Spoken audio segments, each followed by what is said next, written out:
Credit Harbor Loan Application Review. Yes, bagong labas na naman yan at madalas ko makita yung ads nito online. Nagpapaloan ng 80,000 pesos at pwede ng up to 12 months. Nakita ko nga dito sa ads nila na babayaran ay 2,773 lang every month. Okay kaya itong subukan? Or patuloy lang tayong ibabaon sa utang? So wag na nga nating patagalin, reviewin na natin. So hi guys, welcome back again to my YouTube channel at bagong utangan na naman. Na kung makita nyo man yung ads nito online, wag nyo munang susubukan. Make sure lang na mapanood nyo muna to hanggang dulo para makapag-decide kayo. Pero disclaimer lang, yung video na to is hindi pang hihikayat. This video is for educational purposes and for awareness. Para alam nyo muna kung ano ba yung pinapasukan yung utangan. So na-install ko na nga to and sa unang tingin, hindi siya mukhang utangan at yun na yung unang red flag na nakita ko. So this is more on credit health. Ayan, view an overall credit health score based on multiple financial dimensions, making it easier to understand your current credit standing at a glance. So yan yung nakalagay dito sa may application nila. At kung pautangan to, dapat hindi ito yung nakalagay, di ba? Dapat makikita natin yung features nila, loan terms, loan details, at kung ano yung mga kailangan nating ipasa. Pero hindi, at yun yung unang red flag. Meron nga pala to currently 4.7 na ratings, pero wag kayo agad doon magpapalin lang. At dito nga chinek ko, isa lang yung nakalagay. At ang nakalagay pa will update once approved. Nga, yung pinaka-homepage, up to 60,000 yung pwedeng mautang. May nakalagay na Bangko Sentral ng Pilipinas at SEC. Pero wala naman ako dito nakita sa kanilang application, sa loob ng application nila na Company Name Certificate of Authority. Kaya hindi ko siya ma-check sa Securities and Exchange Commission. At pangalawang red flag na yon. At simula nga nung makita ko yung unang sasagutan, may pa-background check na ganito, parang alam ko na kung ano yung dula na to.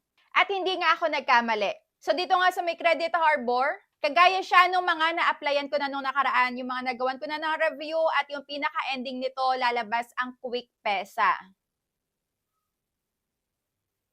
So kung lagi kayong nanonood dito sa mga reviews ko, ayan, madalas kong banggitin yung Quick Pesa dahil halos sa mga bagong labas ngayon, yan yung pinakadulong makikita. Na pagka nasagutan na natin lahat ng requirements, pipicturean nga pala yung ID dito, may selfie, pwede ang walang trabaho at may 2 contact references. And after nga masagutan, yan na yung lalabas. Credit limit has been activated.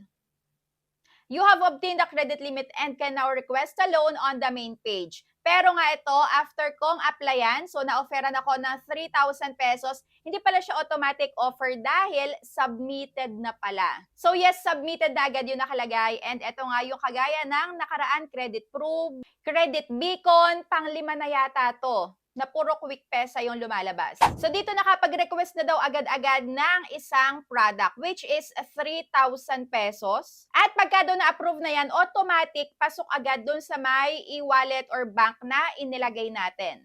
Kahit na wala pa tayo dito nakikita or inaagrehan na loan terms talaga. So wala pa dito pinapakita, yan na agad. And dito nga nag-antay ako ng mga ilang minuto din, pero ang ending is rejected dahil siguro na-reject ako dito sa may mga kagaya din nila nung una na Quick Pesa din yung lumalabas. So wala, rejected ako.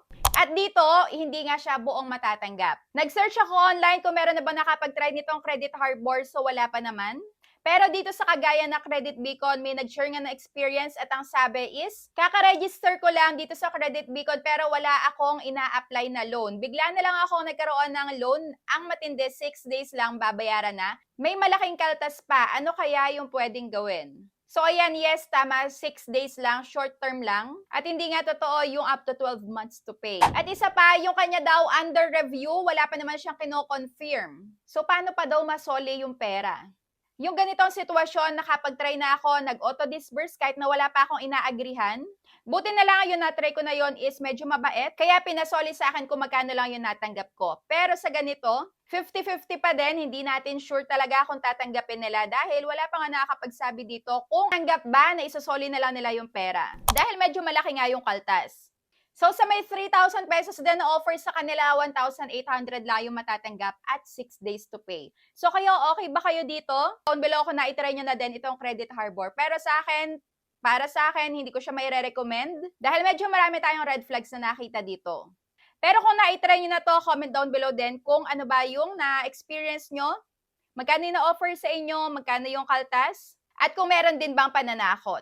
Kaya Kaya lagi niyong tandaan, i-check niyo muna sa SEC portal, Securities and Exchange Commission, kung registered ba yung inuutangan nyo at kung hindi, wag na kayong magpatuloy. Lalo na kung sa loob ng application, wala kayong makikita dyan na company name, Certificate of Authority, lalo na kung sa SEC ay wala din silang secondary license, wag na kayong mag-try. Dahil may possibility nga dyan na may panghaharas talaga, may pananakot at grabing paniningil. So kung may gusto pa kayong loan application na nakikita ngayon na bago pa lang, comment down below para ma-review ko sa inyo. So always be a responsible borrower, utangin lang kung magkano yung kayang bayaran at kung nakita na hindi legit yung loan application, wag na magpatuloy. Para iwas sakit ng ulo.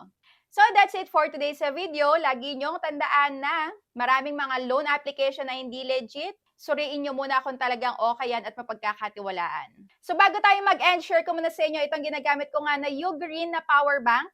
55 watts and airline friendly. Merong mga sakit dito. 10,000 mAh na pupuno nga yung isang phone ko and may pasobra pa. Meron ding Type-C dito, kaya napaka-nice nitong dalhin. O, diba? So, ito nga yung gamit na gamit kong power bank. Nandiyan yung link sa baba. So, that's it for today's video. Thank you for watching and see you on my next vlog. Bye!